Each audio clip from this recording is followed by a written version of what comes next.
X-rays, X-rays, X-rays. ठीक है, आज बहुत थोड़ा सा इसको बताएंगे, बाकी कल खत्म हो जाएगा। क्या होता है एक्सरे?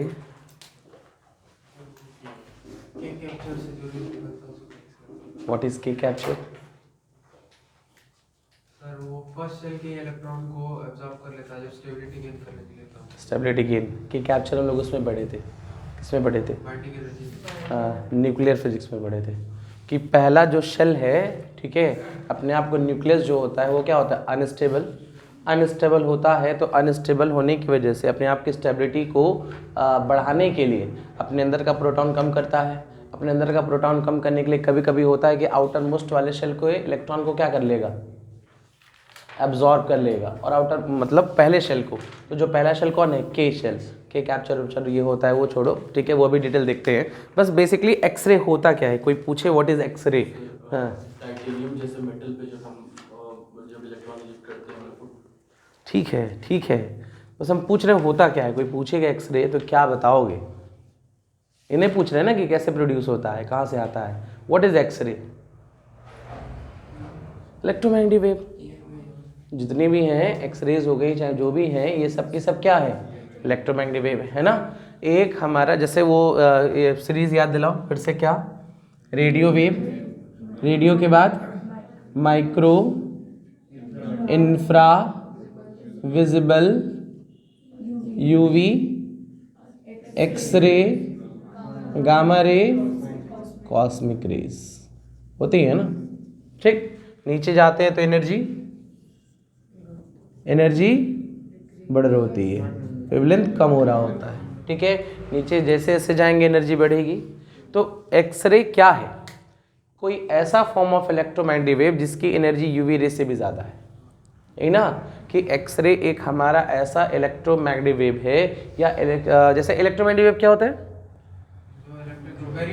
हाँ, जो वायरिंग इलेक्ट्रिक फील्ड और वायरिंग मैग्नेटिक फील्ड के मिलने से बनता है, that is called electromagnetic wave. तो it is an electromagnetic wave whose energy is more than UV rays ना, बट लेस देन गामा और कॉस्मिक ना। इन दोनों से छोड़ के बाकी अगर देख लो एनर्जी के ऑर्डर में, तो सबसे ज्यादा एनर्जी इन दोनों को छोड़ने दे तो एक्सरे का होता है। बस नहीं, एक्सरे का वेवलेंथ का ऑर्डर, एक्सरे का वेवलेंथ 0.1 एंगस्ट्रॉम से लेके 10 एंगस्ट्रॉम के बीच में बिलोंग करता है। बस इसमें यहाँ रेडियो से आते थे मीटर सेंटीमीटर से, ठीक है, मीटर सेंटीमीटर से हम कहाँ तक पहुँच गए हैं? यहाँ पे विजुअल में भी आए थे कितना? 3600 7800, 3600 से 7800 एंगस्ट्रॉम। ठीक है, ये उसके बाद यूवी आया, उसके बाद कौन आया? एक्सरेज। ठीक, तो X-ray is a form of electromagnetic wave whose energy is more than UV rays but less than and cosmic rays whose wavelength range is 0.1 to 10 angstrom। ये बात समझ में आ गई। अच्छा, अगर इसकी एनर्जी ज़्यादा है तो इसका पेनिट्रेशन पावर भी ज़्यादा होगा, आयनाइजेशन पावर भी कम। ठीक, पेनिट्रेशन पावर ज़्यादा होगा ना। मतलब इसका यूज़ कोई बता दो। बोन क्या? बोन मतलब पिक्चर लेता है बोन्स की। ठीक है, बोन्स की क्या लेगा? पिक्चर लेगा। ठीक, जैसे हमारा जो एक्सरे है, अगर उसका पेनिट्रेशन पावर ज़्यादा है तो हमारे बॉडी में से, ठीक है, हमारा जो फ्लैश है ये, उसमें से क्या करता है? क्रॉस कर जाता है, लेकिन बोन्स में से क्रॉस नहीं कर पाता है। ये बात समझ में आ रही है ना कि इसमें से क्रॉस करेगा। लेकिन जैसे जो फोटोग्राफिक प्लेट होती है, वो फोटोग्राफिक प्लेट कैसी होती है? किस कलर की होती है? ब्लू या ब्लैक टाइप होता है। ठीक है, ब्लैक होता है कि ब्लू होता है? मतलब ऐसे कोई पूछेगा ब्लैक या वाइट, नहीं, कोई कहेगा ब्लैक या वाइट, अगर ब्लैक वाइट ऑप्शन दे दे, वाइट। ब्लैक नहीं होता है, ब्लैक तो एक्सरे के बाद होता है ना। ठीक, सबसे पहले ये ऐसा होता है, हमको एकदम आर पार साफ साफ दिखाई देता है। ठीक, एक्सरे प्लेट देखोगे ब्लूइश टाइप होगा, ठीक है, उसको वाइट प्लेट कहते हैं। अगर जब एक्सरे नहीं हुआ है, ठीक, एक्सरे नहीं हुआ है तो किसकी तरह दिखेगा? बिल्कुल एकदम वाइट या लाइट ब्लू, मतलब उसके आर पार देख सकते हैं। ठीक, अब इसके ऊपर कोई भी हाथ या कुछ रख देते हैं। ठीक है, अब रख देते हैं, इसके ऊपर क्या इंसिडेंट कराते हैं? एक्सरे। जब एक्सरे इंसिडेंट कराते हैं तो एक्सरे मान लीजिए ऐसे रखे हैं ऐसे ना, तो एक्सरे जो होगा पास कर जाएगा।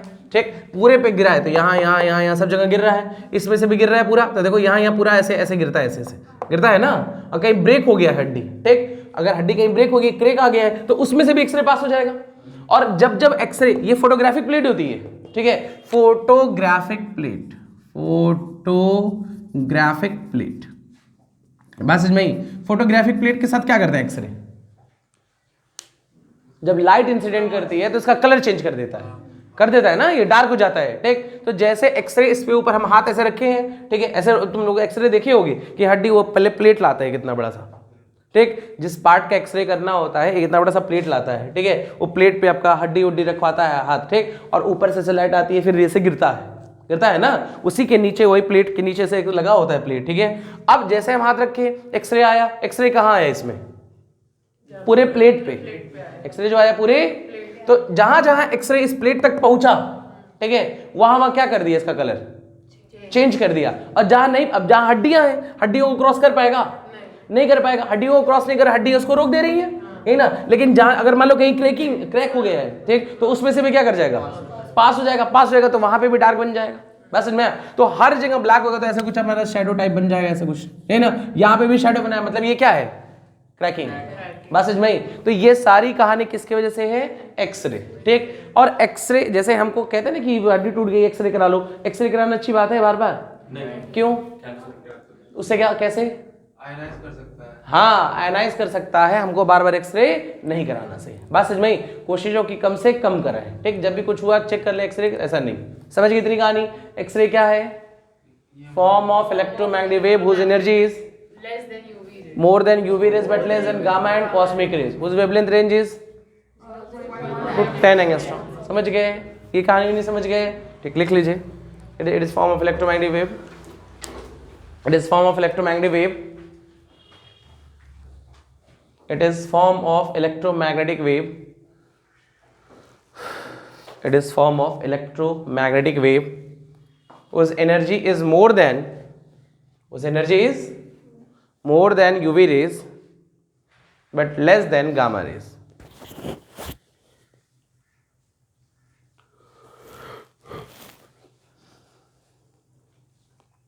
हो गया?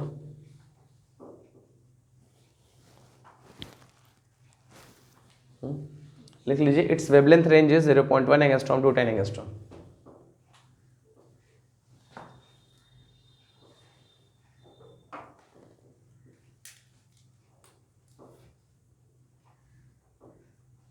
हो गया?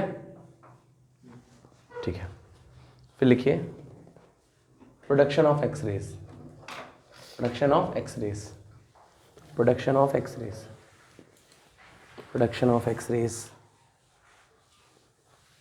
प्रोडक्शन ऑफ एक्सरेज, ठीक है, प्रोडक्शन ऑफ एक्सरेज, ठीक। एक्सरे कैसे प्रोड्यूस करते हैं पढ़ना है हमको। अच्छा, फोटो इलेक्ट्रिक इफेक्ट में क्या करते हैं?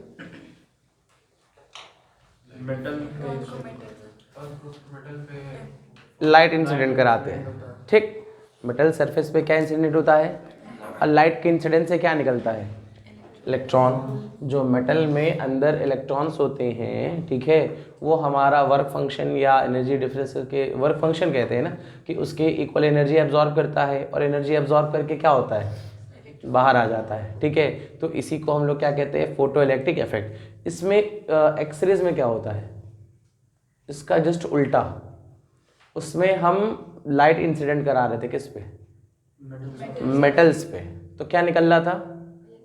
मतलब मेटल क्या दे रहा था? इलेक्ट्रॉन। मेटल क्या दे रहा था? कब? लाइट दे रहे थे। इसका उल्टा क्या होगा?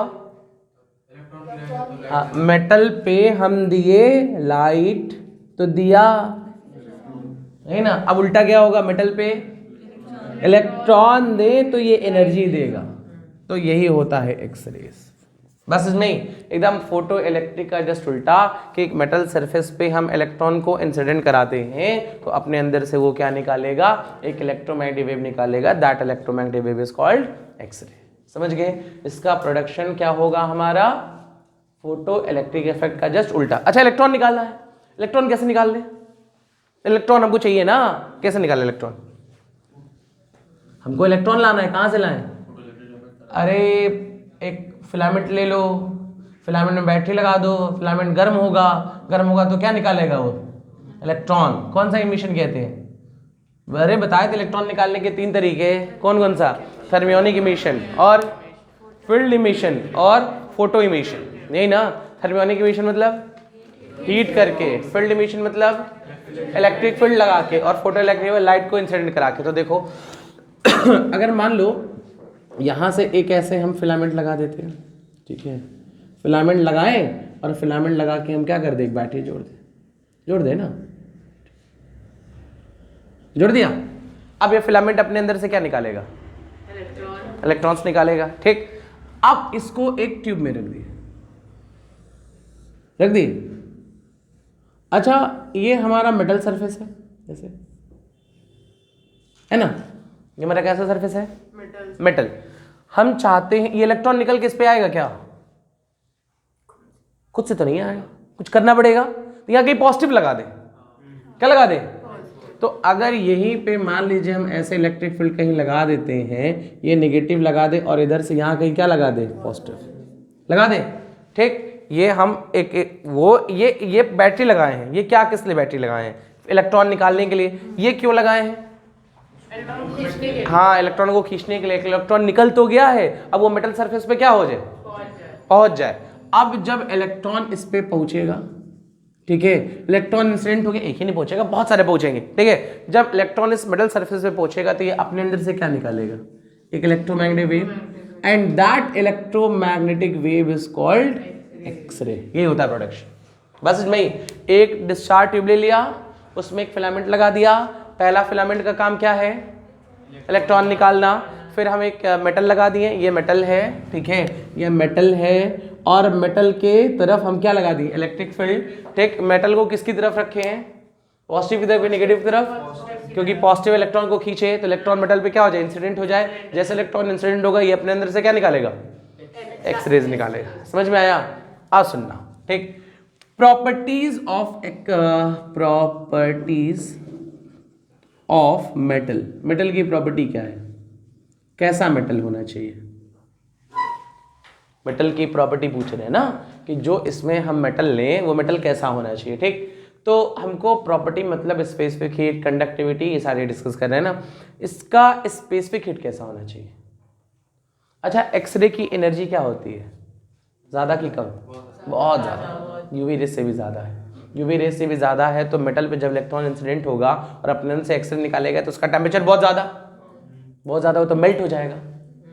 बहुत ज़्यादा होगा तो हम चाहते हैं मेल्ट ना हो, स्पेसिफिक हीट ज़्यादा, और मेल्टिंग पॉइंट मोर मेल्टिंग या हाई मेल्टिंग पॉइंट, है ना, high melting point. High melting point क्यों है, समझ गए क्यों है, मेल्टिंग पॉइंट अगर ज़्यादा होगा, ठीक है, हीट ज़्यादा होने पे भी जल्दी मेल्ट नहीं होगा। कोई नॉर्मल मेटल अगर ले लेंगे कि जिसका मेल्टिंग पॉइंट कम है, तो थोड़ा सा एक्सरे प्रोड्यूस किया ही, तब तक वो क्या कर गया, मेल्ट कर गया, ठीक। स्पेसिफिक हीट क्या होना चाहिए, ज़्यादा, क्यों, ज़्यादा हीट चाहिए, जितना ज़्यादा हीट ले ले तो इसके लिए हाई क्या होनी चाहिए, specific heat, high specific heat, है ना। और कंडक्टिविटी, थर्मल कंडक्टिविटी के, थर्मल कंडक्टिविटी के क्या बताता है, के क्या बताता है, अरे के कब पढ़े थे, कंडक्शन में पढ़े थे, ना, Q = K θ1 - T/L, ठीक। उसमें हीट क्या हो रहा था, ट्रांसफर। के की वैल्यू ज़्यादा तो कंडक्शन ज़्यादा। अरे याद करो, हम लोग इंजानॉल एक्सपेरिमेंट में पढ़े थे, K = L² वाला, ठीक है। के की वैल्यू ज़्यादा तो कंडक्शन ज़्यादा, तो हीट का ट्रांसफर भी, हीट का ट्रांसफर अगर ज़्यादा होगा तो ज़्यादा एनर्जी क्या करेगा, निकाल देगा, ठीक। तो एनर्जी ज़्यादा निकाल देगा, जल्दी मेल्ट नहीं होगा, तो के की वैल्यू ज़्यादा, तो क्या लिखेंगे, high thermal conductivity, high thermal conductivity. समझ गए, ये तीनों केस की ओर है, समझ गए। उतने के बाद भी इसकी ये बहुत गर्म हो जाता है, तो बहुत गर्म हो जाता है तो इसके पीछे हम लोग क्या लगा देते हैं, कूलेंट, ठीक है। क्या लगा दिया, कूलेंट। कूलेंट क्या करता है, ठंडा करता है। कूलेंट का काम क्या करना है, इसको ठंडा करना है। बात समझ में आ गई, ये प्रोडक्शन समझ गए, बंद कर दो।